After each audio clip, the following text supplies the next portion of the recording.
पर भवन की बहुत कमी होने लगी, कमरे छोटे पड़ने लगे और यहाँ कमरे की पर्याप्त मात्रा में नहीं है। अब और क्रमोन्नत होने के आज 2 साल के बाद में भी वही स्थिति जस की तस है। मैंने ये समस्याएं हैं कि हमारे पास लगभग 300 छात्राएं हैं, लेकिन उनके बैठने के लिए प्रॉपर कक्षों की व्यवस्था नहीं है। कई बार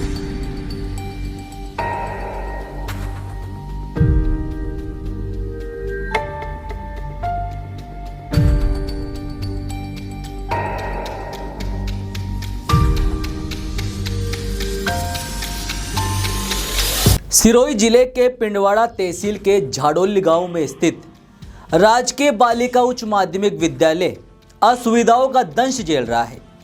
सरकारें बालिका शिक्षा को बढ़ावा देने के बड़े बड़े दावे तो करती है, लेकिन जब हम इन दावों की जमीनी हकीकत को देखते हैं तो कई सवाल खड़े होते हैं। देखिए हमारी एक खास पेशकश।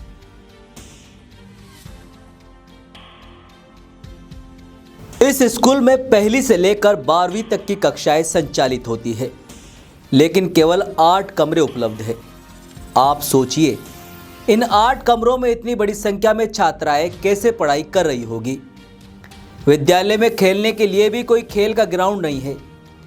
मजबूरन छात्राएं स्कूल के बरामदे में बैठकर पढ़ने को विवश है।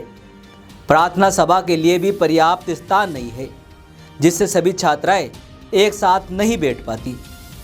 सांस्कृतिक कार्यक्रमों का आयोजन भी कठिनाई में हो पाता है। मेरा नाम वंशिका है, मैं कक्षा 10th की छात्रा हूँ। हमारे यहाँ विद्यालय में कमरों की बहुत कमी है।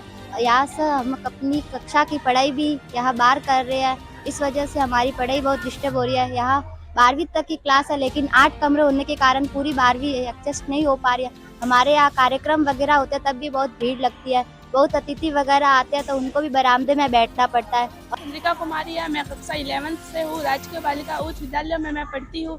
यहाँ पर विद्यालय स्थल छोटा है तथा यहाँ पर लड़कियाँ बैठ नहीं सकती है या और प्रार्थना स्थल भी नहीं है। पहले ये 8वीं तक ही थी, अभी 8वीं से 12वीं तक हो गई। अभी तक कोई सुविधा नहीं हुई है, कमरे भी नहीं है, यहाँ तक कि टीचर भी नहीं है और 12वीं क्लास होने के बाद भी कोई अभी तक सुविधा नहीं है। अंजलि देवासी है, मैं कक्षा 11 की छात्रा हूँ। मैं सरकार से निवेदन करती हूँ कि हमारे स्कूल परिसर बहुत छोटा है, नहीं कि स्कूल में कोई सुविधा नहीं है और हमारे स्कूल के पीछे कोई तालाब है जिससे सांप और बिच्छू आने की सुविधा रहती है।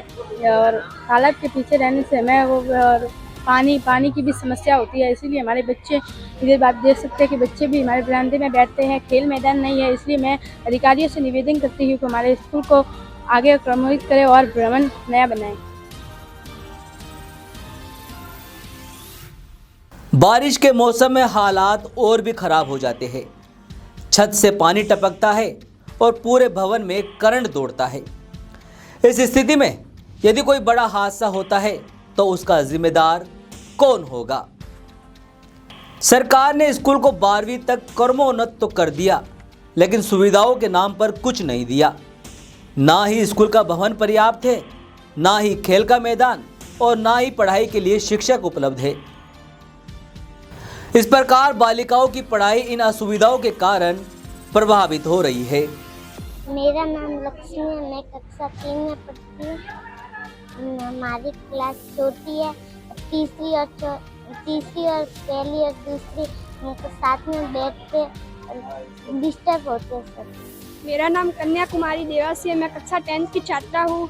मैं इस राजकीय बालिका उच्च माध्यमिक विद्यालय में पढ़ती हूँ। हमारे यहाँ पे कमरे बहुत ही कम है, 12th तक क्लासेस है पर वो नहीं बैठ पा रही है। आधी लड़कियाँ तो बरामदे में बैठकर पढ़ाई करती है। खेल का मैदान भी उपलब्ध नहीं है, तो फिर खेल की प्रतिभाएं कैसे बाहर निकलेगी। तो सरकार तो बच्चियों के लिए क्या कुछ नहीं करती है, तो आप भी हमारे लिए अलग विद्यालय बनाने की कोशिश। स्कूल प्रशासन ने कई बार उच्च अधिकारियों को मौखिक और लिखित रूप से अवगत कराया, लेकिन शिक्षा विभाग के जिम्मेदार अधिकारी और क्षेत्र के नेता मुख्य दर्शक बने हुए हैं। यह भवन 8वीं कक्षा के लिए बनाया गया था, लेकिन अब 12वीं कक्षा तक की कक्षाएं संचालित करना काफी कठिन हो गया है। अधिकांश कक्षाएं बरामदे में बैठानी पड़ती है।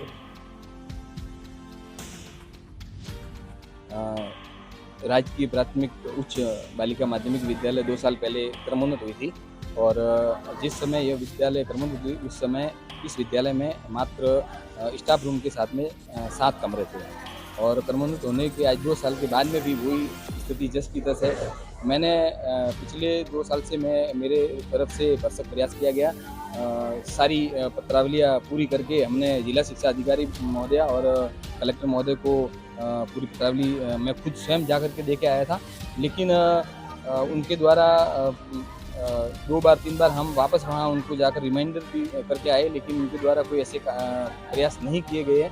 तो आज दिन तक उसका कोई नतीजा सामने नहीं आया है। मैंने स्वयं जाकर के कलेक्टर महोदय को ये भी कहा था, उनको अवगत कराया था कि अगर नया भवन अगर बनाने के लिए अगर बजट राज्य सरकार के द्वारा उपलब्ध होता है तो ज़मीन आवंटन के लिए मैं ग्राम पंचायत की तरफ से ग्राम सभा में प्रस्ताव लेकर के जितने बीघा बालिकाओं की इस उच्च माध्यमिक विद्यालय के लिए ज़मीन चाहिए मैं देने के लिए ग्राम पंचायत की तरफ से तैयार था, लेकिन आज दिन तक शिक्षा विभाग की तरफ से कोई ऐसा सकारात्मक कदम नहीं उठाया गया है। इसीलिए आज भी 2 साल क्रमोन्नत होने के पश्चात भी बच्चियाँ उसी विद्यालय भवन में पढ़ाई कर रही है और एक कमरे में। ये बड़ा ताज्जुब की बात है कि 1 से 8 तक जब क्लासेस चल रही थी उसी कमरों में 1 से 12 तक चल रही है और पहली, दूसरी और तीसरी क्लास एक रूम में है, चौथी और 5वीं क्लास एक रूम में है। तो बच्चियों की पढ़ाई सोते ही तो देखते ही मालूम पड़ता है कि उनकी पढ़ाई बाधित हो रही है।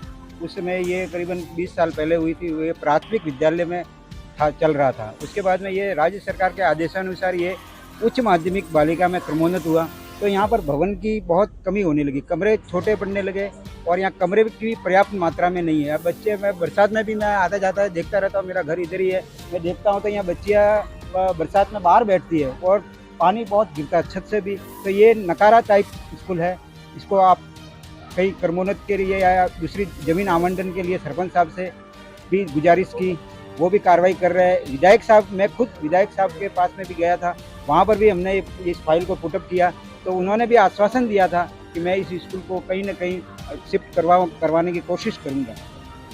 मेरा नाम दीपिका है, मैं बालिका विद्यालय झाड़ोली में अध्यापिका हूँ और इस विद्यालय में ये समस्याएं हैं कि हमारे पास लगभग 300 छात्राएं हैं, लेकिन उनके बैठने के लिए प्रॉपर कक्षों की व्यवस्था नहीं है। कई बार हमने ऊपर तक इस चीज़ की सिफारिश की है, गुजारिश की है कि भाई विद्यालय में बच्चों के लिए खेल का मैदान और कक्ष बनाए जाएं, लेकिन खेल के मैदान के अभाव में बच्चियां जो है खेल प्रतियोगिताओं में हिस्सा नहीं ले पा रही हैं। बच्चियां बाहर बरामदे में बैठकर पढ़ती हैं। बरसात के दिनों में बच्चियों को बहुत परेशानी होती है, सभी कमरों से पानी आता है। तो हमारी यही विनती है कि हमारी समस्या को जो है आगे तक पहुँचाएँ और इसे दूर करने में विद्यालय की और बालिकाओं के हित के लिए इसको समाधान करें। सरकारें बालिका शिक्षा को लेकर कई योजनाएं चला रही है, लेकिन जब जमीनी स्तर पर स्कूल में पर्याप्त सुविधाएं नहीं होगी तो बालिकाएं कैसे पढ़ेगी, यह बड़ा सवाल है। शिक्षा विभाग के अधिकारियों को समस्या से अवगत कराने के बावजूद समाधान नहीं निकल पाया है। छात्राओं का भविष्य अंधकार में है, उन्हें खेलने का अवसर नहीं मिलता, जबकि खेल शरीर के विकास के लिए आवश्यक है। छात्रों ने प्रदेश के शिक्षा मंत्री और सरकार से मांग की है कि उनकी समस्याओं का समाधान किया जाए और स्कूल के नए भवन की व्यवस्था की जाए। फिलहाल हमारी इस बड़ी खबर में सिर्फ इतना ही। ऐसी ही बड़ी खबरों के लिए आप देखते रहिए थिंक 360। नमस्कार।